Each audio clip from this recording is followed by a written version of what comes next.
Hay una fecha que lo cambia todo. El 17 de octubre de 2023. Ese día los agentes de la UCO estaban en el restaurante La Chalana de Madrid escuchando una conversación entre Koldo García y su hermano Joseba, y lo que escucharon les dejó sin palabras. Koldo le decía a su hermano que sabía que le seguían, que eran 27 personas vigilándole, un número casi exacto al real.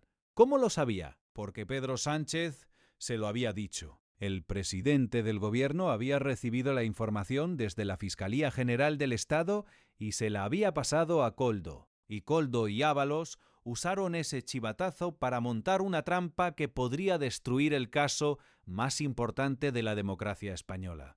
Quédate porque hoy te cuento todo. Cómo Sánchez filtró la investigación, cómo Ábalos y Koldo montaron la trampa, y por qué esa trampa puede hacer que los dos salgan libres. Y cuando termines, deja tu veredicto en los comentarios. Suscríbete ahora y activa la campana. Si quieres que este gobierno caiga, este es tu canal. Publicamos cada día lo que los grandes medios no se atreven a contar. Para entender lo que pasó tienes que conocer la cadena completa. Porque esto no fue un accidente, fue una operación calculada paso a paso con un solo objetivo: destruir la investigación de la UCO antes de que llegara al juicio. Todo empieza a finales de septiembre de 2023. La UCO llevaba meses investigando la trama Koldo. Seguimientos, escuchas, informes. Todo en secreto. Nadie fuera de los investigadores debería saber nada. Pero algo falló. Alguien habló. Y ese alguien tenía acceso a la información más reservada del Estado. Según confirmó el propio Ábalos en su declaración ante el Tribunal Supremo, fue Pedro Sánchez quien le reveló a Koldo García que la UCO le estaba investigando. El chivatazo llegó desde Moncloa. Y llegó desde Moncloa, porque antes había llegado desde la Fiscalía General del Estado, dirigida entonces por Álvaro García Ortiz, el mismo fiscal general condenado después por revelar datos fiscales reservados de la pareja de Ayuso. La cadena es esta. García Ortiz filtró la investigación a Moncloa.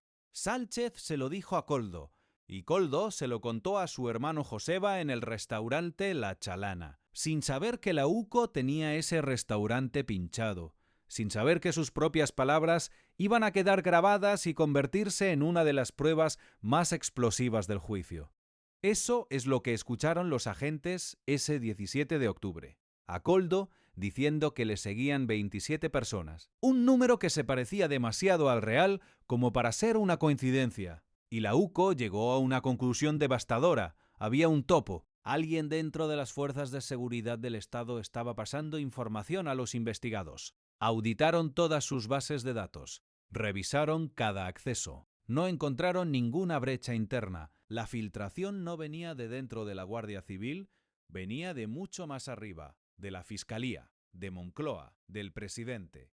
Pero lo más grave no fue el chivatazo. Lo más grave fue lo que Koldo y Ábalos hicieron con esa información. Porque en vez de parar lo que estaban haciendo, en vez de intentar borrar las pruebas o simplemente esperar, tomaron una decisión mucho más audaz. Decidieron montar una trampa diseñada específicamente para tumbar toda la investigación de la UCO de un solo golpe. La trampa funcionó así. Ábalos le pidió a su subsecretario de Transportes, Jesús Gómez, que seguía en el cargo bajo el mandato de Óscar Puente, que le hiciese llegar una serie de documentos relacionados con el contrato de las mascarillas. Documentos completamente públicos, fácilmente accesibles en fuentes abiertas, que cualquiera podría haber conseguido con una búsqueda en Google. Pero Ábalos no los quería en formato digital, los quería en papel, en un sobre, con el sello del Ministerio de Transportes en la parte trasera, y quería que ese sobre llegara a su casa en Valencia, de la forma más complicada posible, recogido por el hermano de Koldo en Alicante y transportado físicamente hasta Valencia. ¿Por qué toda esa logística para un documento público? Porque la logística era el mensaje, porque el objetivo no era el documento, el objetivo era que la UCO interceptara el sobre. Y la UCO lo interceptó. El 4 de noviembre de 2023, el hermano de Koldo, Joseba García, fue parado por agentes del Grupo de Acción Rápida, la unidad antiterrorista de la Guardia Civil, en plena carretera valenciana. Los agentes abrieron el sobre esperando encontrar pruebas incriminatorias y dentro solo había una resolución de transparencia sobre la compra de mascarillas, un documento público sin valor alguno como prueba. Ábalos tenía el abut perfecto, un sobre con el sello del ministerio interceptado por la UCO en la carretera, sin orden judicial específica para ese movimiento, con Ábalos todavía en condición de aforado como diputado del Congreso. Y un año después, Ábalos preguntó en el Congreso por ese incidente. Lo llamó investigación extrajudicial. Acusó a la UCO de actuar al margen de la ley, de interceptar comunicaciones de un aforado sin autorización. ¿Lo entiendes? Ábalos montó la trampa, provocó la interceptación y luego usó esa interceptación para acusar a la UCO de actuar ilegalmente. Esa es la estrategia que Ábalos ejecutó en el Supremo el lunes. Acusar a los agentes de filtraciones, pedir la nulidad de todas las actuaciones, llevar el caso al Tribunal Constitucional. Si lo consigue, el juicio queda anulado. Ábalos sale libre, Koldo sale libre, y 5 causas judiciales que afectan a Sánchez, a Begoña, al PSOE y a la Internacional Socialista quedan enterradas para siempre. Porque eso es lo que hay en juego, no solo la condena de Ábalos. Si Aldama entra en prisión y deja de colaborar con la justicia, se paralizan 5 causas simultáneamente. El caso Koldo, el caso Mascarillas, la causa de Santos Cerdán por comisiones ilegales en obra pública.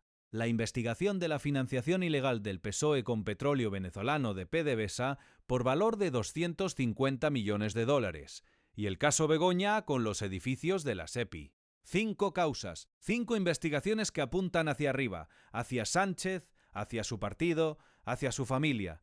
Todas en manos de jueces independientes. Todas dependiendo de que Aldama siga colaborando. Y todas en riesgo si el plan de Ábalos funciona. ¿Y Sánchez?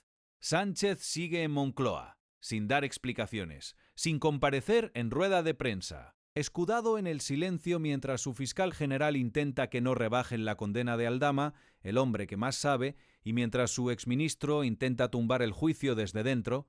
La pregunta que los españoles tienen que responder es la siguiente. Si el presidente del gobierno filtró una investigación judicial a un investigado, si esa filtración llegó desde la fiscalía que él nombró, si con esa información se montó una trampa para destruir el caso. Y si ahora el sistema permite que esa trampa funcione, ¿qué clase de democracia es esta? Deja tu veredicto en los comentarios. ¿Crees que la trampa de Ábalos funcionará? ¿Crees que el Tribunal Constitucional anulará el juicio? ¿O crees que esta vez la justicia llegará hasta el final? Si quieres que este gobierno caiga, suscríbete ahora y activa la campana. Somos los primeros en darte la noticia.